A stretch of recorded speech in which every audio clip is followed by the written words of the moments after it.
Welcome everybody to the call today, and thank you for making the time to join us. Just a reminder to anyone who's still coming up as Anya on the screen, who's not actually Anya, if you'd like to change your name, so we know who's in the room, that would be fantastic. So we welcome you to do that. Um, I'm not going to speak for very long, but I just wanted to introduce what's happening today in the session today and framing it. So essentially, we have Anya and we also have Heather on the call today who are going to be introducing the Family First framework that they've been developing along with their team for quite some time now. And this framework is a framework that really is designed to support organizations or practitioners who are working at the country level nationally with their governments to really present a vision or a picture of a child protection system that is developed and built upon international child rights norms and brings together all of the key concepts, legal norms, that need to be woven into a child protection system in order for it to be truly rights-based. And it's designed to be a presentation deck of sorts that really helps take these concepts that can be quite abstract, that can feel quite fragmented, and bring them together into a framework that enables you to sit down with governments progressively and really walk through what these concepts are and how they come together and can be utilized to build out a child protection system or influence its design towards a rights-based framework. It's a really amazing resource, in my opinion. I know it's gone through a lot of consultation with a number of organizations already. They've also had a soft launch at CAFO recently and been able to gather some feedback through that soft launch. And today was really designed to be another consultation mechanism, engaging with the Transforming Children's Care collaborative platform to provide the community with an opportunity to learn a little bit more about the resource and also how you might want to input into it as it goes through the initial piloting phase and then might be, an iterative kind of design process over time. So today, Anya and Heather are going to lead us through a little bit of a presentation and unpacking a little bit more what the Family First framework is designed to do and what it looks like. They're also going to provide information on how you can provide your input. And then at the end, we'll have about 15 minutes set aside for any immediate questions that you may have and want to ask on the call today. And if we run out of time, those can be questions that can be carried over into the consultation phase and beyond the call today. So without further ado, to maximize the amount of time we have to learn about this amazing resource, I'm going to hand over to Anya and Heather. I'm not sure who's going to be going first, but I'll hand it over to you, who I understand will be tag teaming through the presentation component of today's call. So it looks like we're going over to Heather. So over to you. Yeah, thank you so much, Rebecca. And just again, a joy to be with you all today. So I'll just kind of dive in and give a little bit of a intro, and we'll do more throughout. But so I am Heather Dyer. I am the president of A Family for Every Orphan, and A Family for Every Orphan is an organization that started back in 2010 with a vision to see children just raised in safe and loving families and not institutions. And it started by just working with some in-country partners in Ukraine that were helping vulnerable families keep their children in their home or get them back from an institution. And that just developed into a network of partners across about 7 nations that, again, as Rebecca said, are those partners that are working really in between the grassroots and state level, which we'll talk more about, because that is who we have had in mind the whole time we think about, who is this tool for, knowing that it can help others as well that don't specifically sit in that area. But when we think about, again, just the heart and desire of A Family for Every Orphan, it's just to see children remain in, reunite with, or regain a family through foster care or adoption in their home country. And Anya was one of the early partners of A Family for Every Orphan that has been just so instrumental in the vision and development of this tool. Obviously, being our project lead on the team. And Anya, I'll let you introduce yourself. Thank you. Yes, I'm excited for this moment. It's been long awaited for, and you basically all of you who are on this call have been very much part of it, but also making it available for those that will be watching the recording. My name is Anya Gertsen. I am right now in Paraguay, but really excited to be part of this global initiative now to take experiences that we have been learning on the ground, as Heather said, in Paraguay and other countries, and make it available to those that are in their country wishing to make a difference, not only in the organization or the service that they're working in at that moment, but also wanting to influence the bigger system, be it in their city, citywide, or nationwide. And realizing, even though I've studied to become a lawyer, I always say I'm not really a lawyer. I'm more of a social worker at heart, but realizing that it's helpful to understand the basic understanding and logic of a legal system and how it applies to practice to then be able to see how can we shift change, both the right now where I'm working right now in the direct cases or the services that I'm involved with, and also, how can we help shift change for more children, right? How can we make a difference? How can we be a voice and be a part of that collaborative in our city, in our country, to be able to shift the change forward? And the use of the tools that we have learned along the way have become so helpful to driving that change and just getting our head around what the real big picture is and what that looks like, again, for the big system as well as the individual child. So it's my pleasure to be now a global advisor with Family First Framework and be available for whoever wants to get to learn this framework, both in the learning journey as well as individual application. Thank you, Anya. And as Rebecca also mentioned, this has been a highly collaborative process. And so just would love to just give a little shout out to those on the call that have been a part of it. So obviously, Rebecca, yourself, thank you just so much for helping us with some of that feedback and peer review. Anthony, thank you so much as well. Anthony's one of our board members on A Family for Every Orphan. And then, of course, Ruth Sharon is also a part of our Family First Framework team. And Kathy Halleck, thank you as well. I don't think I've had a chance to get to meet you, but it's been a joy just hearing of all the incredible, just feedback and support that you've provided. And so when I think too about some of our extended partners, that a lot of them were people that we met through different working groups on the Better Care Networks platform, such as Open Home and Maestral. So anyway, it's just a joy to be with people with shared hearts and vision for children. It's a privilege to be in this work for kids. And so real quick, just to get, I feel like we have a good idea of who's in the room, but just to clarify, and you can do this by just raising your hand. I don't know about you, but it's always hard for me to find the little icon hand raise in Zoom. But if you could just breaking this into like some groups. If you work, if you're directly involved with serving children and families, can you raise your hand? Awesome. And then when we think about those that are doing the support work, helping train those working with children and families or doing advocacy, if you could raise your hand. Great.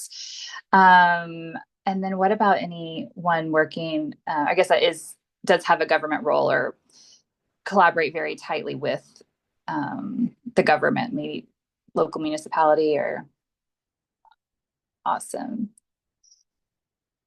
And then the fourth group we have is really who is specifically working on reform when it comes to just child welfare, child protection policy.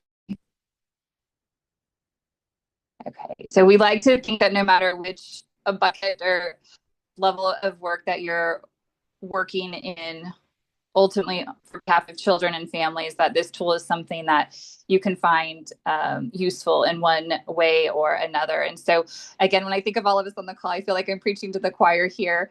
But when we think of the global problem, obviously we know there's about 5.4 million children in institutions, and that roughly 8 out of 10 of them have family, and that tragically a large percentage, most of them don't find their way back into a safe and loving family just due to broken families and broken systems that respond to those families. And so we all know probably most of us far too well the statistics and outcomes of those children that tragically end up living their life outside of family. And so for us, even if those frameworks, it worth it all. And so when we think of the family first framework, or just family first in general, we don't, it's not theoretical. It's based in international law and decades of research that reflect that truth, that children thrive in families. And so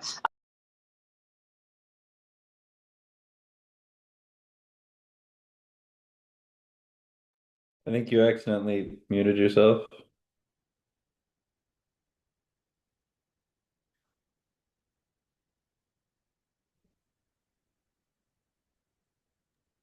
Heather, we can't hear you.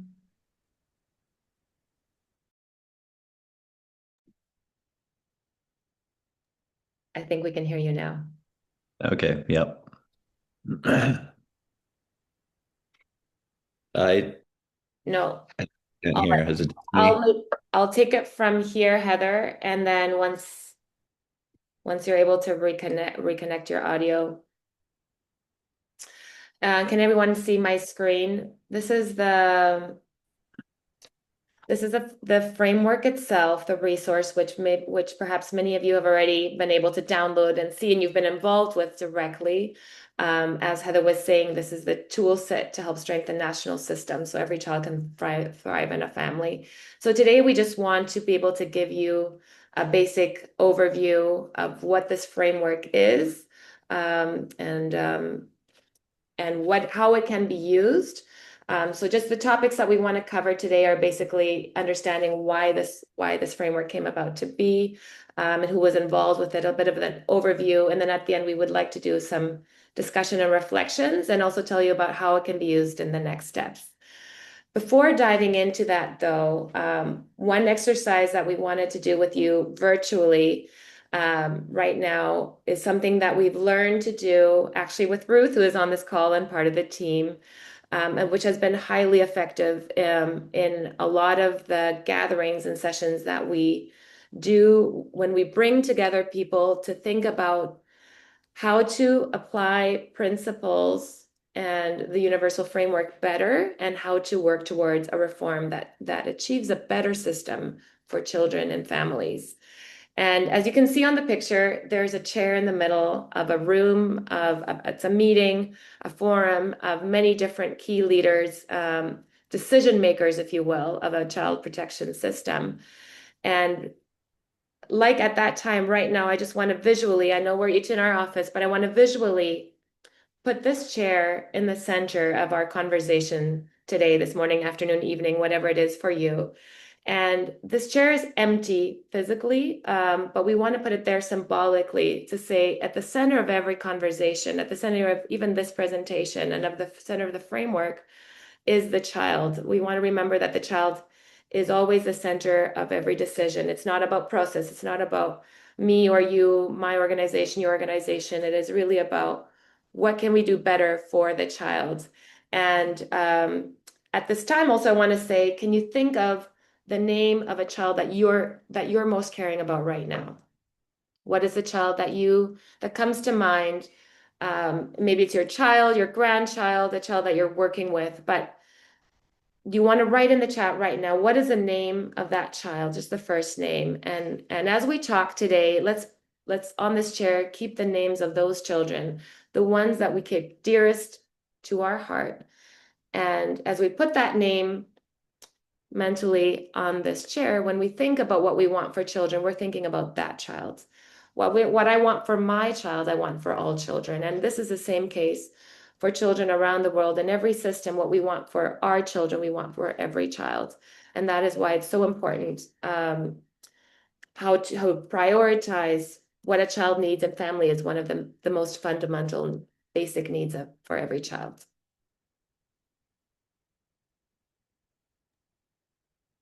Heather, are you able to call you? Anya, can you hear me now? Yes. Okay, I apologize. I'm not sure what happened. I'm keeping my camera off because I think my internet might not be so great. But to dive in a little bit, just again on the origin and how it came to be. So just personally, when I think of my one child, it was my daughter who I adopted from Ukraine, whose journey was 4.5 years. And through that journey, I just really had my eyes open wide to the broken systems, not just because of her story, but of her friends that I saw just age out without ever having an opportunity for family. And what I learned pretty quickly after that journey drove me into the nonprofit space, particularly obviously this child focused one. What I realized is it's not unique to Ukraine, right? It's every country, every partner that I've had the joy to work with who began sharing their struggles when it comes to the work to get children either to stay in family or back to family.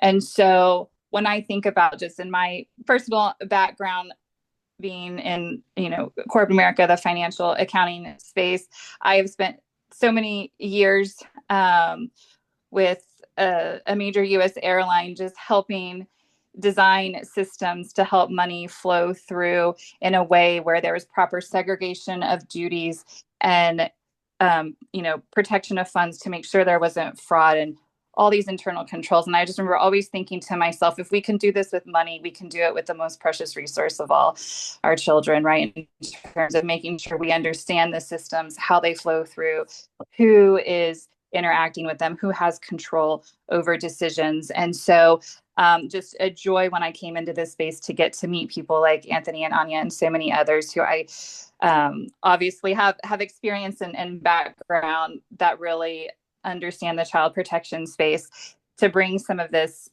together. So we worked with a consultant organization that I had previously worked with that works with a lot of Fortune 100 companies to help just say, hey, we know you're not child protection experts, but you're experts in systems and you're experts in executive communication with decision makers that are making really big decisions for clients here for children.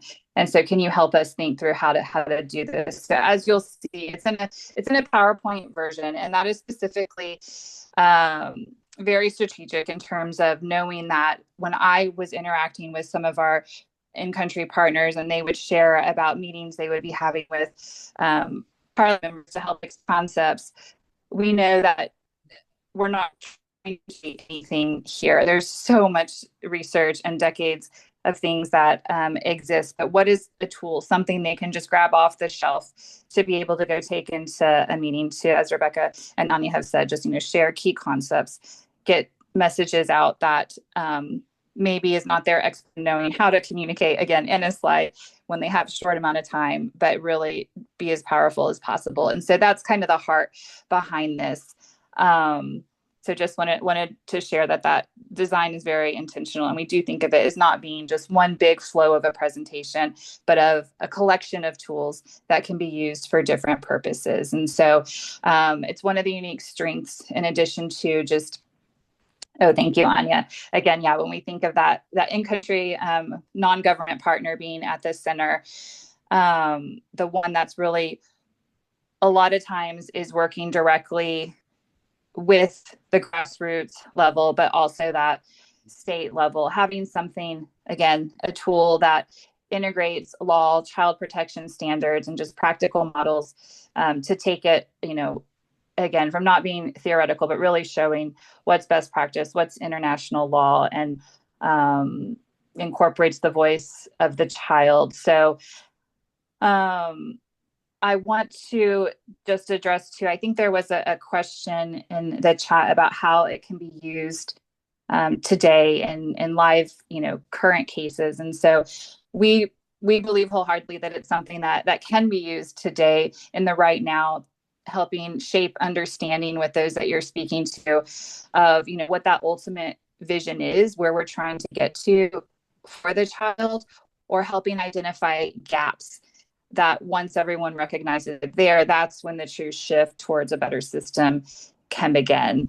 So we, and I say we, our partners that have worked a lot with, laws in their countries have often said that the laws are actually most of the times really good. It's the application of it where things get messy or not clear. And so again, if we ground on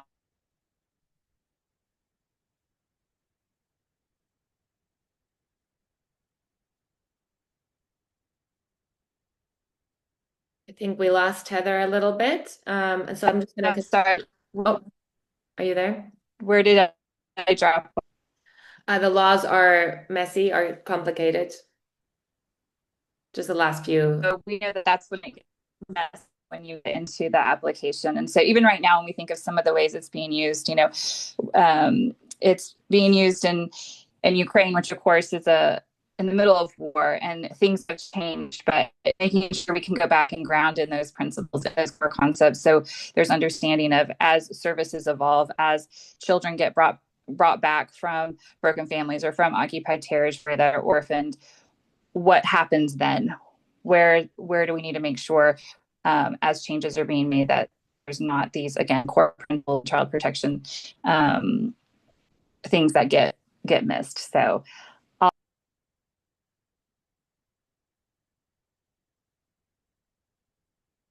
Just lost you again there, Heather, but I'll take it from there.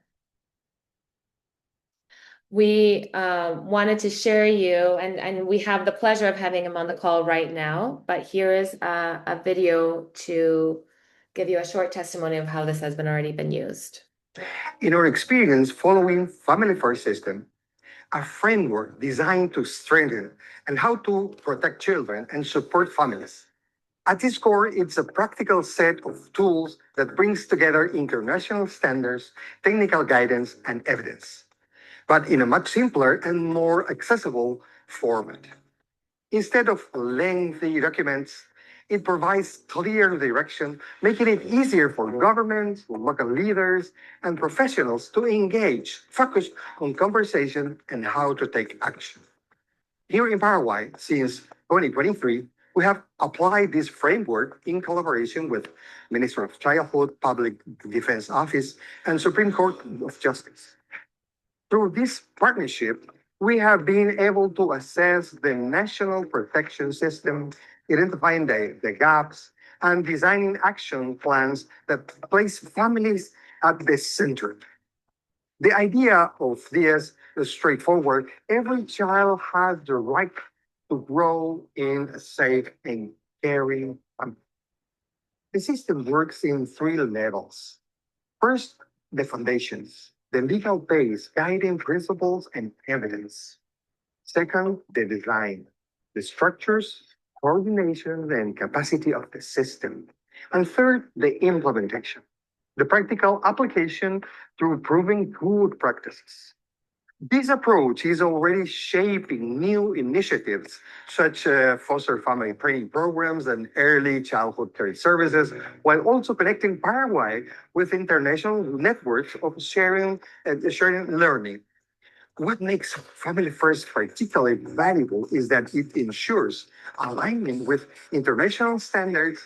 Its limited separation from families to truly exceptional cases.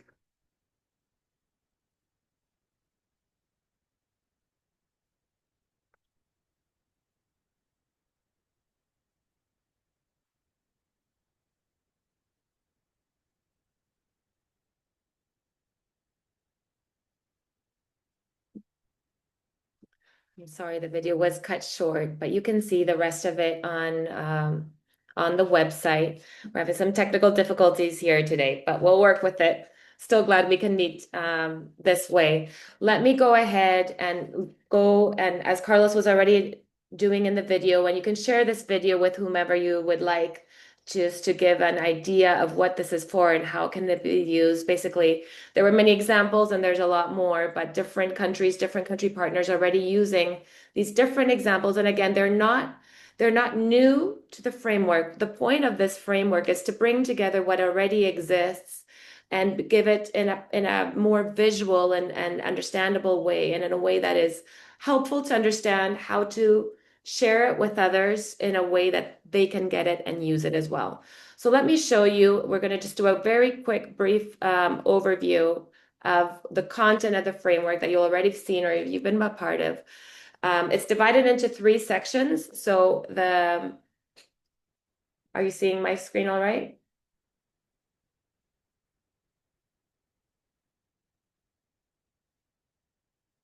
Just want to make sure that I'm sharing my screen correctly. Here we go. Are you seeing this now all right? There we go. So it's divided into these three sections: the foundations, which is the legal grounding, the guiding principles, and evidence base. So just to make sure that we understand what the framework really is as far as universal standards and principles. Why does a national system for children even exist, and what should guide it? So it's really the full system from the beginning on, protecting child's rights and development, all the way through the protective system and the care system. And then in the framework, we talk about different tools. We bring different tools that talk about the structural design and capacity, the different components, and the different levels of intervention of how a system should function, again, from day one of a child's life all through the child's life and development stage as a child, and how the different actors need to be working together in that framework. And then implementation is, of course, bringing it to life. What are the best practices that are needed? What are the different services that are needed to help prevent, protect, and support all children in families?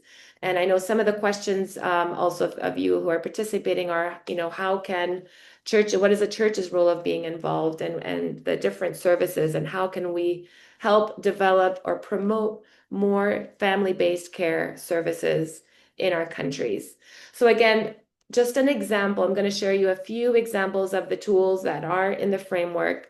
This, for example, there's always going to be a tool slide, slide that is for the facilitator, like this one, where there's a bit more detail, a little bit more information. For example, this slide is about the International Framework to Children's Rights. So this is giving an overview of a wealth of laws of health. As Heather said, very many people, most are not lawyers. They're perhaps not expert in all the different laws that are applicable internationally and nationally. So this is just one slide to help understand what is the role of the Convention of the Rights of the Child as the cornerstone to the international framework, and then what are the different treaties that are binding if ratified, the different interpretive or authoritative international guidance that are very relevant to this sector and to this thematic area. What are the different global political declarations, just some examples of that, and how they are applicable, and the same as to the action plans, including the current Global Charter on Children's Care Reform and Campaign, which is actually having a special event happening just right now as well.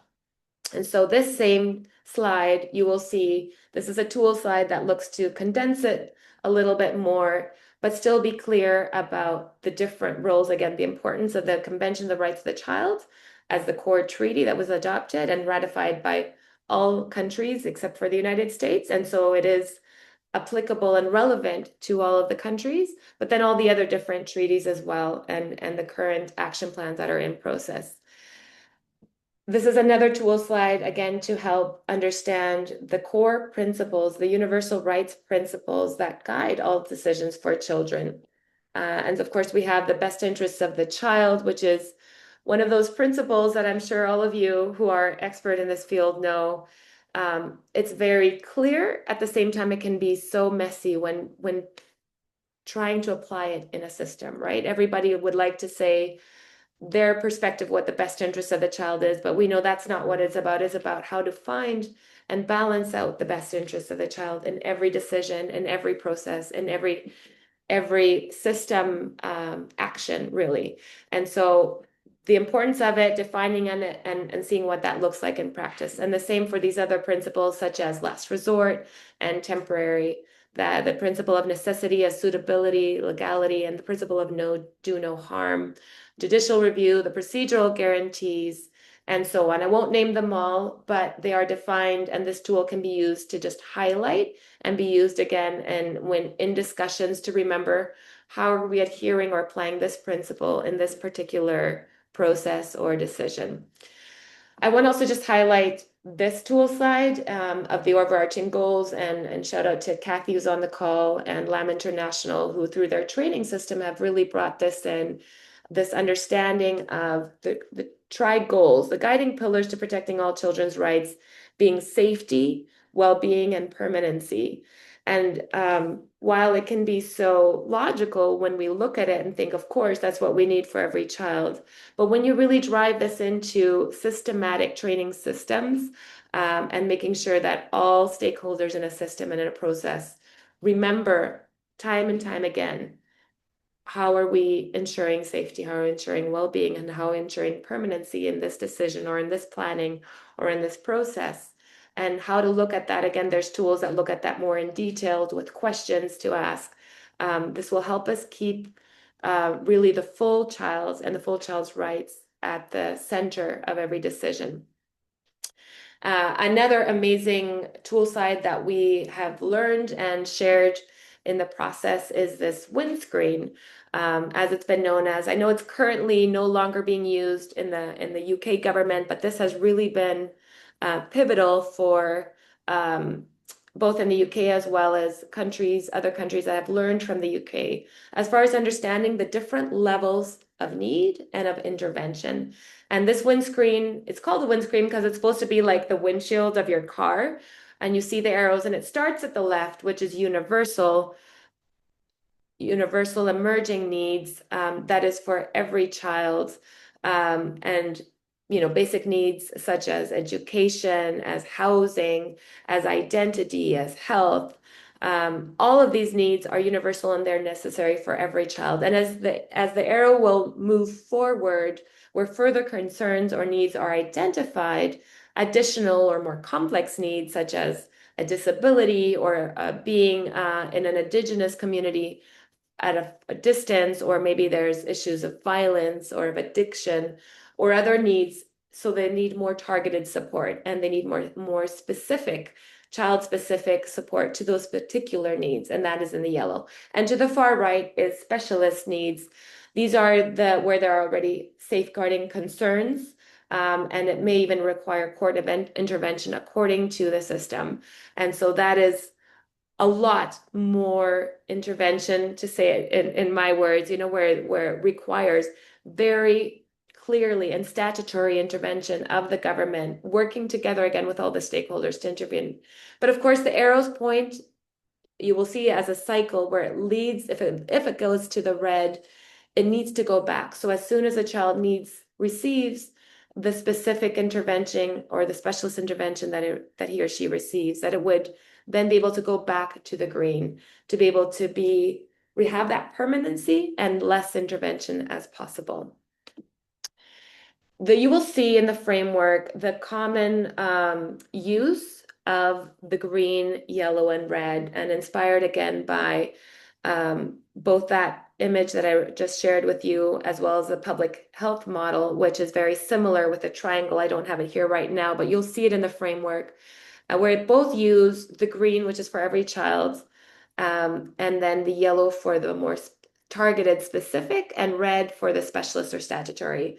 And in the same way, this is a tool slide that helps bring that same understanding and logic to the different population segments. So you will see, we call this the block slide, and all those little children are representative of the population segments. And you'll see the green is a lot bigger. It's for every child. And as it layers, some of those children will require targeted support because of additional or more complex needs. And then again, some of those will require specialist or statutory intervention, and that is the reds, which again subdivides into protective intervention within the family, which are children at risk of harm. Alternative, some of them will require being removed from their family because they are not safe in their home. And that is alternative care, where family reunification is always the primary goal, if possible and safe. And again, a very small portion should be then those that need alternative permanency because they cannot go back to family. So this slide, I'm just showing you the summary right here, but in the resource, you will see it one by one, where the universal support is more specific, and you can see it's a tool slide where you can apply it to your country or your context, your system. Maybe it's a local, citywide or community-wide system, but where you can look at who are the stakeholders involved and who should be and who is already involved, who is the target population, and what are the services per need assessment? What is the process in each one? So these have been, we've already heard from some of our country partners, it's been highly useful. For example, in Zambia, Alliance for Children Everywhere have been applying it to their work in Zambia and developing the more gatekeeping and the preventative support services and to ensuring that children don't enter care unnecessarily. And then this next slide, again, it's a whole series of slides, but I'm just going to highlight this first one. And this one has been inspired by Paraguay, where using the windscreen, we realized in Paraguay, in our system, that children would come into the system, but they would jump from the green to the red, and then they would get stuck in the red, they would not come out. So looking at our legal system and working cross-agency with all the stakeholders, they worked out a model flowchart inspired by the UK and the public laws outline in the UK and developed something like this. And based on that, using our country partners' advice and experience from across the countries and looking at universal principles, we developed this model flowchart. And I just want to say it's a model flowchart. It's not something that you copy paste to your country because every country has their laws. But this is basically highlighting what does it look like to apply universal principles to practice in a specific country. What should be happening in the green, basically? What should be happening in the yellow in targeted support? And who should be involved and what are the specific steps to get there? And in the resource, in the framework, you'll see it. That is, of course, so many pictures. It is really that complex in a system, and those of us who are in child welfare know this. But then we try to break it down a little bit. What does it look like more specifically? Just the key stages or the key principles in application. What should be happening? And if it is not resolved at that point and needs to move on, then you can see it moves on to protective family intervention. What happens in protective family intervention? Again, how are parents involved? How is the child heard? Who does the assessment? What is the main target of assessment? And what is the timeline? And how does it get resolved again? And if it is not resolved at that point, what would the next phase be?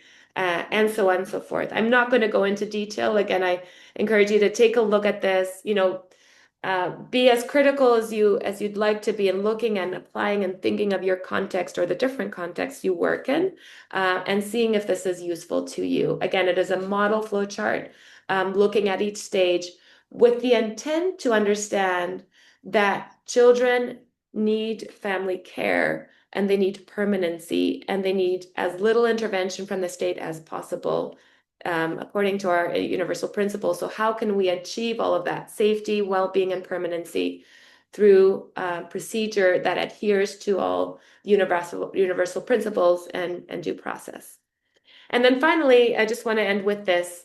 There's also a numbers tools in the framework that are looking towards how to implement it. Because the big question always is, that's great, but my country, this is happening, and we are so far from all of that. So this is just a tool slide that might be useful to some of showing how can we build on whatever historical milestones we have right now, because no matter what country we are in, there's already very significant milestones being made, and one of them will have been ratifying the Convention of the Rights of the Child. So based on that and the legal framework and the practice system that we do have, how can we start or build more into raising awareness? How can we build interagency commitment towards change? How can we work together to do a system diagnosis, and based on the diagnosis and the evidence-based understanding the international principles, develop a plan that is really child-centered, family-first system? How can we learn? To the right, you see the development of best practice service models. How can we learn from those and really bring them, expand them so that they reach every child in the country and not just the limited number that they're perhaps reaching? And together, using that, also renew or reform the legal framework to then continue working on implementation, collaboration, and cooperation. So again, this is just a tool slide to use as an example. You'll find one that shows it in more detail and explains it a little more. And finally, I just want to point out to the very final slide in the framework has this QR code, and it's asking for feedback. So I know there's more than 100 slides in this framework. That is a huge content. It is, while it aims to be condensed, we understand that child protection systems just are complex, and there's no way we can jump past that. So if you could give any feedback that you take, and share this also with others and get their feedback throughout the development of the Family First framework. Every year, we want to be collecting that feedback and then building into updating this framework and making sure it's as usable as possible, as relevant as possible to every system. Rebecca, back to you for questions.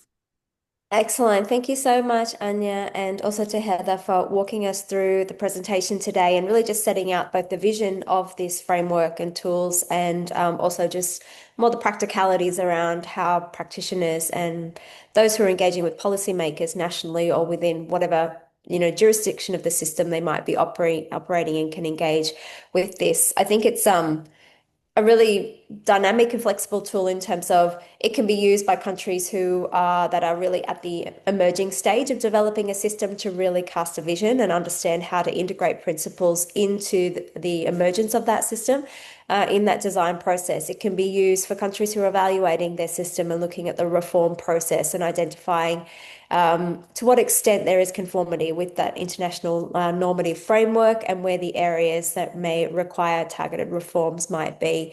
I think it's also a really amazing way of visually demonstrating a concept that is quite difficult to grasp when you don't have something more visual, which is around how do you ensure that your system really does look at the exceptional use of residential care, and how do we make sure that the system itself actually ensures that residential care is used on an exceptional basis, rather than saying it's used as a last resort, but with a system that has significant gaps, whether that's in the legal framework or the service system and its implementation. And I think this gives countries and practitioners a way to really demonstrate how do you make sure that residential care is used in an exceptional last result manner by actually addressing the system deficits and where those might be. So congratulations to everybody who's been involved in developing this resource to this point. I think it's fantastic, and it's amazing that you're also opening this up to additional feedback from the wider community and opportunities for it to continually be shaped as individuals and practitioners and organizations are taking this forward and using it in their country context. So in the time that we have remaining, we do want to open up for questions, and I do understand that we have kind of two purposes today. One is recording this to then share this with the wider Transforming Children's Care Collaborative platform for input, and then we have those of you that are joining us on the call as well, for many of whom have been involved in this process. So we're starting with this community, this group here. Are there any questions that you have, reflections that you want to share today in the remaining minutes we have? You can unmute yourself and just speak, because they're quite a small group, so we can make this as interactive as possible. Who would like to start?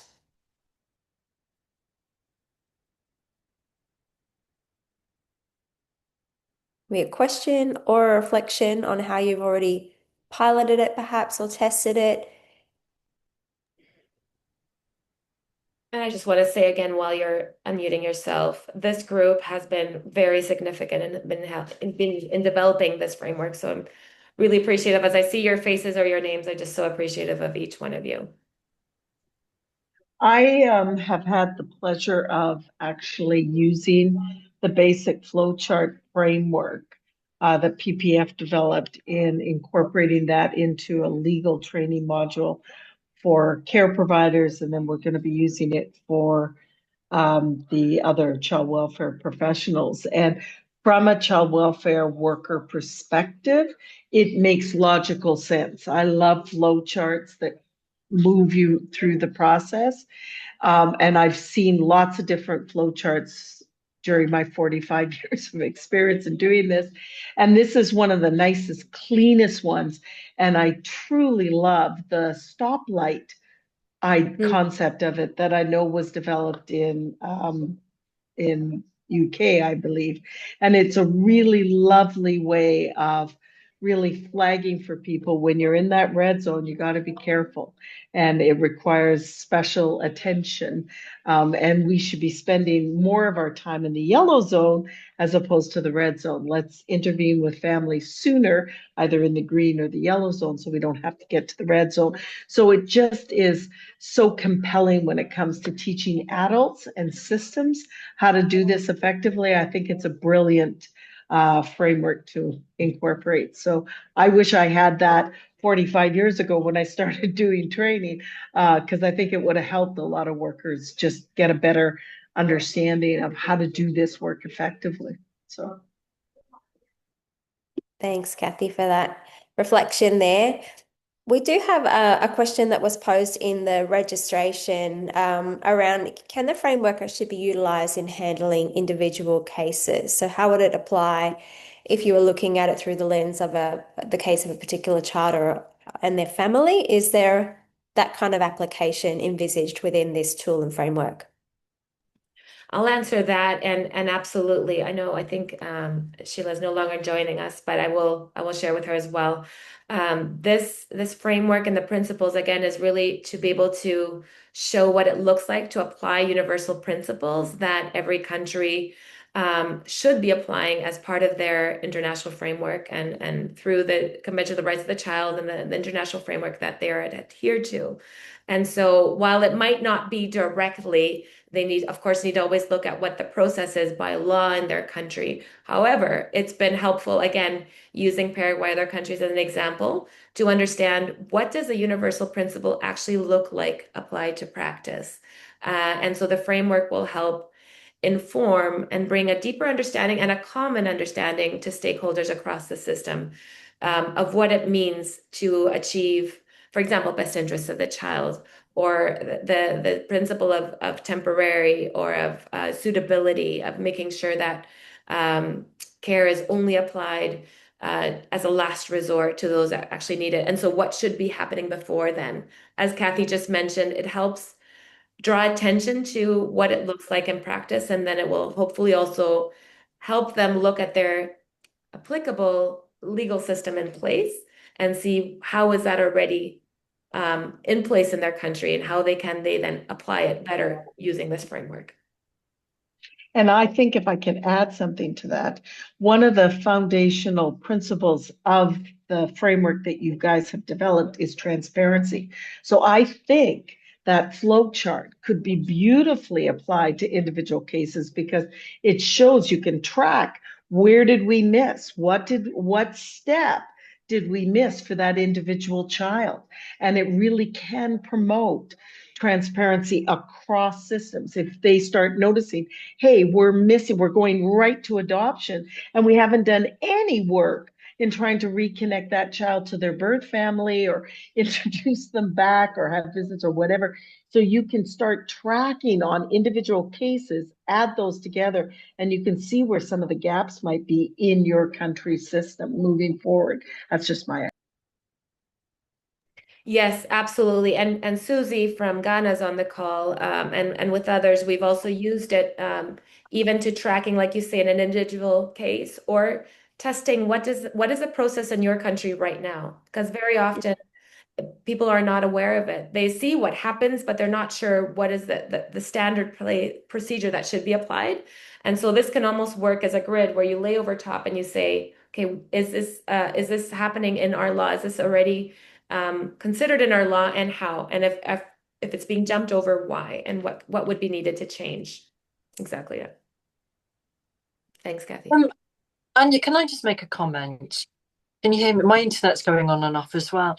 But I've always worked in the secular world, and I'm a lawyer as well. And quite often I hear resistance from Christian groups that the law is maybe in conflict between what the church is trying to do. And just to make the point here, really, is that I think we're so lucky that we have got international law, the CRC, that actually does not necessarily conflict with biblical principles, because we know the Bible teaches us that children belong in families, and actually that's what the CRC is saying as well. So I hope that that is an encouragement that when we're dealing with particular faith groups where they feel resistance, but if we can match up like the faith and the motivation and the God commitment with the power of the law as well, I think that's a really, really strong combination that we can use to take forwards. Thank you for that, Ruth. And I just want to highlight also, because one of the questions when signing up was also about knowing of the church's role and involvement in the system. And I think you're absolutely right, Ruth. There's a big divide very often and a fear of getting involved in anything where government is involved, especially in developing countries where governments are still in development and therefore, make many mistakes. All governments do, humans do.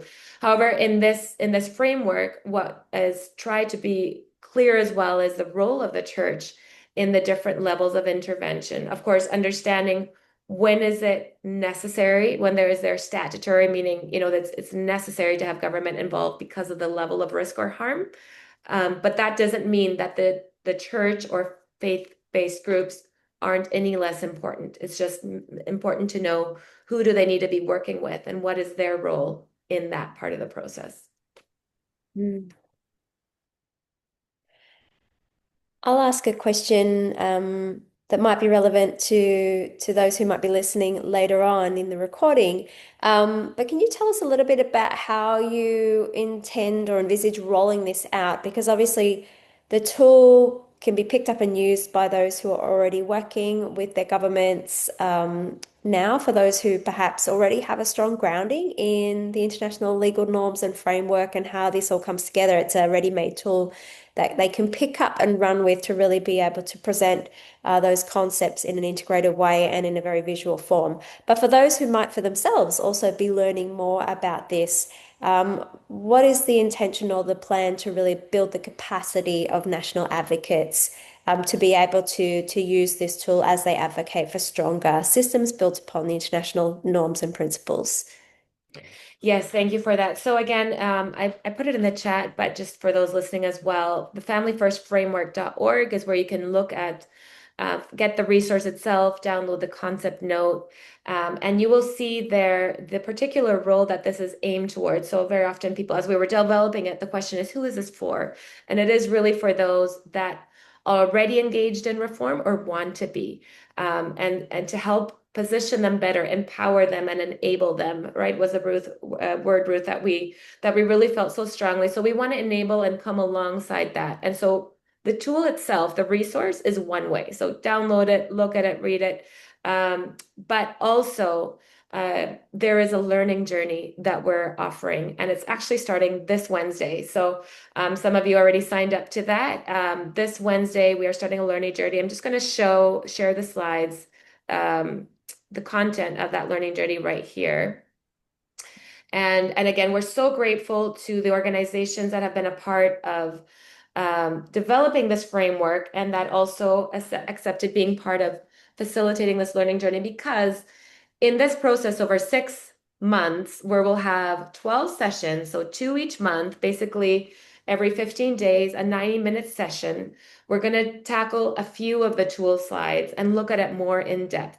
And we will be facilitating that on behalf of the Family First Framework team, but always doing it with one of the organizations that has contributed to developing this framework. So you can see their names there, the dates there. There on the link in the Family First Framework, there is a sign up link that you can register to, and you'll get this outline with more details. But you can see who's going to be involved, and basically it'll start in November 6th. The time will be the same as the time that we started today, so 9 a.m. Eastern time, for an hour and a half, and then it'll go all the way till April, the 23rd of April. In that learning journey, the intent is to, like I said, tackle a few of the tool slides, look at how it can be or it could be, or is already being used in practice, and then having discussion around it. So the aim is to have a small group like this one where we can really have active participation, questions, challenge things, right? Like, as we want to learn with one another. And there'll always be takeaway challenges after each session. So how can you take this tool slide and use it in practice? Have a few of those critical conversations, or maybe use it with your group of stakeholders that you're most involved in, or approach the government and ask them, how does this compare with what they're already doing and using it in different ways. So we're excited for that. And if you're interested, please do sign up and join us in that. Additionally, Rebecca, we're available for questions. Maybe an organization would like to present it to their network or their group of staff, and we're completely available for that as well. We want to be available, whatever's within our reach, to sharing this. And again, the framework is also to help get that overview, but then also build up the connections to who knows more. So we want to be able to facilitate those connections and say, are you interested in learning more about the windscreen? We can connect you to SFAC, who works with the UK government and does training around that. Are you interested in training in child welfare? We work with LAM International, who does training system and brings those different child welfare goals and so on. Brilliant, thank you. And I assume we'll also be able to share the information around the learning journey on the TCC platform for those who may not be with us today, but are interested in participating in that moving forward as well. And Kathy, noting the comment that you made in the chat too about, will this be shared at one of the future World Without Orphans session? Perhaps we can frame that into a suggestion and a question about that. It might be a really a good forum for that. So perhaps one to take up with Carmen post this call. But I think there has been in the past, obviously sessions at World Without Orphans looking at the systems component and to your point, Ruth, marrying the biblical framework with the kind of systems approach. And I think that this could potentially be a really good kind of furtherance of some of those earlier concepts that have been brought forward in that forum to really build the capacity of country and regional chapters of World Without Orphans as one example of an audience who might want to take this forward. So excellent.